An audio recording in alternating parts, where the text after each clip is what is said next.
मैं डॉक्टर आश्री गुप्ता आपको BSc part second botany का पेपर सेकंड पढ़ा रही हूँ, जिसमें हमने पहले काफ़ी टॉपिक पढ़ चुके हैं। आज हम लेंगे फोटोसिंथेसिस। फोटोसिंथेसिस आपने पहले की क्लासेस में भी पढ़ा होगा। फोटो मीन्स प्रकाश या लाइट या सनलाइट या लाइट एनर्जी, और सिंथेसिस मीन्स लाइट की प्रेजेंस में फूड प्रिपेयर करना। तो फोटोसिंथेसिस का प्रोसेस ग्रीन प्लांट्स में होता है, फोटोसिंथेटिक बैक्टीरिया में होता है और कुछ साइनोबैक्टीरिया में होता है। तो photosynthesis is a process by which green plants and other organisms can prepare their food themselves। वो अपना भोजन अपने आप बना सकते हैं। इस भोजन जो अपने आप बनाते हैं, है ना, उसको हम उसके लिए किस चीज़ की जरूरत है? लाइट एनर्जी की। लाइट एनर्जी जो सन से मिलती है, सनलाइट के रूप में, या इस सनलाइट को, या लाइट एनर्जी को हम फोटोन भी कह सकते हैं। ग्रीन प्लांट्स में इस लाइट एनर्जी को ट्रैप करने के लिए या कैप्चर करने के लिए किसका होना जरूरी है? एक पदार्थ होता है, पिगमेंट होता है, जिसे हम बोलते हैं क्लोरोफिल या हरित लवक। उसका होना जरूरी है क्योंकि ये पिगमेंट्स ही लाइट एनर्जी को कैप्चर करते हैं। और ये जो क्लोरोफिल पिगमेंट है, ये अदर पिगमेंट्स भी होते हैं प्लांट्स में, जैसे कि जेंथोफिल्स और कैरोटीनॉइड्स, है ना, और पिगमेंट्स भी होते हैं। लेकिन मेन पिगमेंट कौन सा होता है? क्लोरोफिल होता है। ये सारे पिगमेंट्स कहाँ पर पाए जाते हैं? एक ऑर्गेनिल होता है सेल के अंदर। उस ऑर्गेनिल को हम क्या बोलते हैं? क्लोरोप्लास्ट या हरित लवक, है ना। तो हरित लवक के अंदर क्या मिलता है? कौन सा पिगमेंट मिलता है? क्लोरोफिल। ठीक है। तो क्लोरोफिल की प्रेजेंस में, या जो क्लोरोप्लास्ट के अंदर है, उसकी सहायता से प्लांट्स CO2 और H2O की सहायता से क्या बनाते हैं? फूड बनाते हैं। ये फूड ज्यादातर कार्बोहाइड्रेट के रूप में होता है। कार्बोहाइड्रेट के रूप में होता है। कभी कभी कुछ प्लांट्स में यह फैट्स के रूप में भी हो सकता है, या फिर यह प्रोटीन्स के रूप में भी हो सकता है। और तो फोटोसिंथेसिस क्या है? फोटोसिंथेसिस ग्रीन प्लांट्स या अदर ऑर्गेनिजम्स के द्वारा सनलाइट की प्रेजेंस में फूड प्रिपेयर करने का एक तरीका है, एक प्रोसेस है। इस प्रोसेस में प्लांट्स काम में लेते हैं CO2, जो स्टोमेटा के थ्रू एनवायरमेंट से आती है। दूसरा है H2O, लाइट एनर्जी चाहिए, जिसे हम, जो सनलाइट से मिलती है, जिसे हम फोटोन भी बोल सकते हैं। क्लोरोफिल होना चाहिए, और क्लोरोफिल कहाँ मिलता है? क्लोरोप्लास्ट, एक ऑर्गेनिल के अंदर मिलता है। इस प्रोसेस के द्वारा वो लाइट एनर्जी को किस में कन्वर्ट कर लेते हैं? केमिकल एनर्जी में। साथ में फूड प्रिपेयर भी होता है, और वो फूड ज़्यादातर कार्बोहाइड्रेट के रूप में होता है, कुछ प्लांट्स में फैट्स के रूप में भी होता है, और कुछ प्लांट्स में प्रोटीन्स के रूप में भी होता है। और इस प्रोसेस में ऑक्सीजन जो गैस है, वो एक वेस्ट मटेरियल के रूप में बाहर निकलती है। तो फोटोसिंथेसिस किस में होता है? ग्रीन प्लांट्स में, फोटोसिंथेटिक बैक्टीरिया में और साइनोबैक्टीरिया में। ऐसे ऑर्गेनिजम्स जो सनलाइट की को ट्रैप करके अपना फूड खुद प्रिपेयर करते हैं, उन्हें हम क्या बोलते हैं? Photo autotrophs. ठीक है। और जो ऐसा नहीं कर सकते, CO2 और H2O की मदद लेकर अपना भोजन स्वयं नहीं बना सकते, उन्हें हम क्या बोलते हैं? फोटो हेटेरोट्रॉफ्स, जिसमें हम मनुष्य लोग और अन्य एनिमल्स, अन्य ऑर्गेनिजम्स भी आते हैं। तो फोटो ऑटोट्रॉफ्स और फोटो हेटेरोट्रॉफ्स। फोटो ऑटोट्रॉफ्स में हमने देखा कि प्लांट्स आते हैं, ग्रीन प्लांट्स आते हैं, और दूसरे ऑर्गेनिजम्स भी आते हैं। वो जब फोटोसिंथेसिस करते हैं तो उस प्रोसेस में ऑक्सीजन निकलती है। तो ऐसे ऑर्गेनिजम्स को हम क्या बोलेंगे? ऑक्सीजेनिक फोटोसिंथेसिस बोलेंगे। ठीक है। जो ज्यादातर ग्रीन प्लांट्स में पाया जाता है, ऑक्सीजेनिक फोटोसिंथेसिस, जब ऑक्सीजन निकले।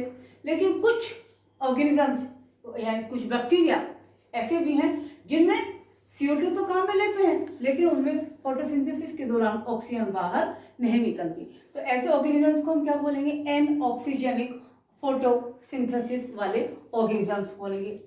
अब एक जो टिपिकल प्लांट सेल होती है ग्रीन प्लांट्स के अंदर, या दूसरे ऑर्गेनिजम्स के अंदर, ज्यादातर मैं ग्रीन प्लांट्स की बात करूंगी, उनकी जो सेल होती है, एक सेल के अंदर 10 से लेकर 100 क्लोरोप्लास्ट यानी हरित लवक तक हो सकते हैं, है ना। अगर हम क्लोरोप्लास्ट की स्ट्रक्चर देखेंगे तो क्या होता है? Chloroplast is a double membrane structure. इसके दो मेम्ब्रेन होती है, आउटर और इनर। इसके अंदर जब हम देखते हैं तो एक थोड़ा सा लिक्विड पार्ट होता है, जिसे हम बोलते हैं स्ट्रोमा। इसमें छोटे छोटे पैक लाइक या थैली लाइक संरचना मिलती है, जिसे हम क्या बोलते हैं? थाइलेकोइड। थाइलेकोइड एक के चारों सिंगल मेम्ब्रेन होती है। थाइलेकोइड जब ऐसे गड्डी में या पैक में पाए जाते हैं, जिस पैक को हम बोलते हैं ग्रेना। ग्रेना के बीच जब ये लाइन होती है, आपस में कनेक्टेड रहते हैं, जैसे हम बोलते हैं इंटरग्रेना, है ना। तो ये जो पैक लाइक स्ट्रक्चर है, सेक लाइक स्ट्रक्चर, इसको हमने क्या बोला, थाइलेकोइड। थाइलेकोइड एक मेम्ब्रेनस स्ट्रक्चर है। थाइलेकोइड की मेम्ब्रेन में ही जो पिगमेंट्स हैं, क्लोरोफिल पिगमेंट्स या दूसरे पिगमेंट्स हैं, वो स्टोर रहते हैं और एक मिलकर के एक फोटो सिस्टम बना लेते हैं और ग्रुप में पाए जाते हैं। ये इन ग्रुप्स को हम बोल सकते हैं फोटो सिस्टम फर्स्ट और photo system second. Photo system first के पिगमेंट्स अलग होते हैं और फोटो सिस्टम सेकेंड के पिगमेंट्स अलग होते हैं। ठीक है, तो प्लांट्स में हमने देखा कि क्लोरोप्लास्ट के अलावा कैरोटीन्स और जेंथोफिल्स नाम के पिगमेंट्स भी होते हैं। फोटोसिंथेसिस में कुल 2 पार्ट होते हैं। फोटोसिंथेसिस में एक्चुअली 2 प्रोसेस होते हैं। फर्स्ट प्रोसेस है लाइट रिएक्शन। लाइट रिएक्शन यानी जिन रिएक्शंस में सनलाइट की जरूरत होती है उसे हम बोलते हैं लाइट रिएक्शंस, या फिर लाइट डिपेंडेंट रिएक्शंस। और दूसरी है डार्क रिएक्शन या लाइट इंडिपेंडेंट रिएक्शन, या जिनके ऊपर लाइट का कोई प्रभाव नहीं होता, जिन रिएक्शंस में लाइट की आवश्यकता नहीं होती, वो होती है डार्क रिएक्शन या लाइट इंडिपेंडेंट रिएक्शन। तो पहले हम देखेंगे, यहाँ लिख देती हूँ मैं, दूसरी है डार्क रिएक्शन, डार्क रिएक्शंस। तो पहले हम देखेंगे लाइट रिएक्शन। ठीक है, लाइट रिएक्शन में देखिए आप, लाइट रिएक्शन में जो मुख्य घटना होती है वो है photolysis, photolysis of water. Photolysis of water, lysis का मतलब ब्रेकडाउन, फोटो मींस सनलाइट। यानी इस प्रोसेस में जो वाटर के मॉलिक्यूल्स होते हैं, अभी हमने ओवरऑल रिएक्शन देखी थी फोटोसिंथेसिस की, CO2 plus H2 is equal to food, जो C6H12O6 के रूप में, प्लस O2। तो जो लाइट रिएक्शन, हमने जो पूरी रिएक्शन देखी थी CO2 प्लस H2O, उसमें सबसे पहली रिएक्शन शुरू होती है लाइट रिएक्शन, और वो होती है वाटर के ऊपर। जो वाटर के मॉलिक्यूल्स होते हैं वो सनलाइट की प्रेजेंस में ब्रेकडाउन हो जाते हैं। देखिए किस तरह से, ये H2O ये ब्रेकडाउन है H प्लस OH में, H प्लस OH में, ये हो गया फोटोलिसिस ऑफ वाटर। जो H प्लस आयन है उनको एक्सेप्ट करता है NADP, ठीक है। NADPH प्लस या प्रोटॉन लेकर क्या बनाएंगे, NADPH। अगर यहाँ पे 2 प्रोटॉन है तो क्या बना लेंगे, NADP या NADPH2 भी लिख सकते हैं हम। ये OH जो आयन है ये भी ब्रेकडाउन होकर क्या बनाते हैं, ऑक्सीजन बनाते हैं, प्लस ये वाटर के मॉलिक्यूल क्या बनाते हैं, ऑक्सीजन। ठीक है, तो इसको हम बोलेंगे फोटोलिसिस ऑफ वाटर, इसमें वाटर मॉलिक्यूल का लाइट की प्रेजेंस में, लाइट होना बहुत जरूरी है, लाइट की प्रेजेंस में ब्रेकडाउन होता है। साथ में इसमें क्या मिलता है हमें, NADPH मिलता है और ऑक्सीजन भी मिलती है। ठीक है,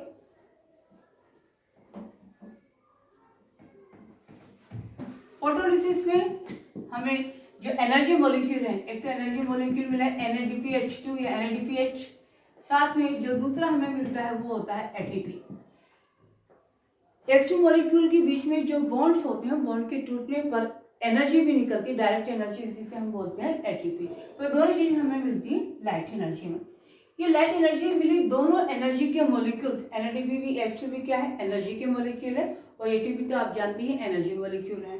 तो ये दोनों एनर्जी के मॉलिक्यूल अगले प्रोसेस में यानी डार्क रिएक्शंस में CO2 के एसिमिलेशन में काम आते हैं। ये देखिए दूसरा है डार्क रिएक्शन। डार्क रिएक्शन देखिए, यानी इस रिएक्शन के लिए सनलाइट की आवश्यकता नहीं होती। इस प्रोसेस में क्या होता है, इस प्रोसेस में जो CO2 है वो लाइट रिएक्शन में बने ATP प्लस NADPH2 की सहायता से किसमें कन्वर्ट हो जाती है, यानी इसका रिडक्शन हो जाता है, अपचयन हो जाता है, और किसमें कन्वर्ट हो जाती है, C6H12O6। ठीक है, ये होता है फूड। इसको ये फूड ज्यादातर यही बनता है कार्बोहाइड्रेट, और कुछ प्लांट्स में इसकी जगह फैट्स भी बन सकता है और प्रोटीन भी बन सकता है। ठीक है, तो ओवरऑल प्रोसेस में फोटोलिसिस में क्या बना, ATP बनी, NADPH2 बना और ऑक्सीजन बनी। इसलिए हम ओवरऑल रिएक्शन क्या लिखते हैं फोटोसिंथेसिस की, CO2 प्लस H2O। यहाँ पर हम लिखते हैं सनलाइट या लाइट एनर्जी जो फोटोन के रूप में होती है, और किसका होना जरूरी है, क्लोरोफिल का होना जरूरी है। H2O के ब्रेकडाउन से हमें क्या मिला था, मेन प्रोडक्ट O2 मिली थी, और साथ में CO2 के एसिमिलेशन से क्या बना, C6H12O6। तो ये था ओवरऑल फोटोसिंथेसिस। ये तो बहुत शॉर्ट प्रोसेस है। अब मैं थोड़ा इसका डिटेल बताती हूँ आपको कि जब डार्क रिएक्शन में हमने देखा कि CO2 का एसिमिलेशन होता है, ये एसिमिलेशन एक पूरे साइक्लिक चक्रिक रिएक्शंस के रूप में होता है, जिसे हम बोलते हैं चक्रीय घटनाएं या साइक्लिक रिएक्शन। ये साइक्लिक रिएक्शन सबसे पहले बताई केल्विन नाम के साइंटिस्ट ने। मेल्विन केल्विन पूरा नाम था उनका। उनके जो सहयोगी थे वो थे बेंसन भी थे, इसलिए इसको हम केल्विन बेंसन साइकिल भी बोलते हैं या मेल्विन केल्विन साइकिल भी इसको हम बोलते हैं। तो डार्क रिएक्शन प्लांट्स में अलग तरीके से होती है। जिन प्लांट्स में CO2 को एक्सेप्ट करने के बाद सबसे पहला जो प्रोडक्ट बनता है, सबसे पहला जो सब्सटेंस जो हम कहें पदार्थ जिसे हम कहें CO2 को एक्सेप्ट जो करता है वो होता है 3 कार्बन वाला मॉलिक्यूल। तो ऐसे प्लांट्स को हम बोलते हैं C3 प्लांट्स। C3 प्लांट्स के अंदर जो साइकिल होता है वो साइकिल किसने बताया, केल्विन ने, जिसे हम बोलते हैं केल्विन साइकिल। ठीक है। ऐसे कुछ प्लांट्स ऐसे हैं जो CO2 को जो स्टोमेटा से आती है लीव्स में, उसको जब एक्सेप्ट करते हैं, उसको एक्सेप्ट करने वाला जो मॉलिक्यूल होता है उसके अंदर कितने कार्बन होते हैं, 4 कार्बन होते हैं। तो इसलिए ऐसे प्लांट्स को हम क्या बोलते हैं, C4 प्लांट्स। ये C4 प्लांट्स के अंदर जो साइक्लिक रिएक्शंस होती हैं, ये रिएक्शंस किसने बताई, हैच और स्लेक ने, हैच एंड स्लेक नाम के साइंटिस्ट ने बताई। कुछ प्लांट्स ऐसे होते हैं जिनमें की जो स्टोमेटा होते हैं, स्टोमेटा आप जानते हैं, स्टोमेटा वो छोटे छोटे रंध्र होते हैं जो लीव्स की सरफेस पर पाए जाते हैं, अपर एपिडर्मिस पर भी और लोअर एपिडर्मिस पर भी पाए जाते हैं। इन्हीं के थ्रू CO2 या O2 आदि जो है वो CO2 एंटर करती है इनमें, है ना। कुछ प्लांट्स ऐसे होते हैं, और ये आप ये भी जानते हैं कि स्टोमेटा दिन में खुलते हैं और रात को बंद रहते हैं। लेकिन कुछ प्लांट्स ऐसे होते हैं जिनमें कि ये प्रोसेस थोड़ा उल्टा होता है, उनमें स्टोमेटा रात को खुलती है और दिन में बंद रहते हैं। ऐसे प्लांट्स को हम बोलते हैं CAM, CAM plants. CAM plants ज्यादातर सकुलेंट प्लांट्स होते हैं, इनमें स्टोमेटा दिन में तो बंद रहते हैं और रात को खुलते हैं। तो CAM, तो तीसरा साइकिल हो गया CAM, कैल्सुलेशन एसिड मेटाबॉलिज्म साइकिल। ठीक है।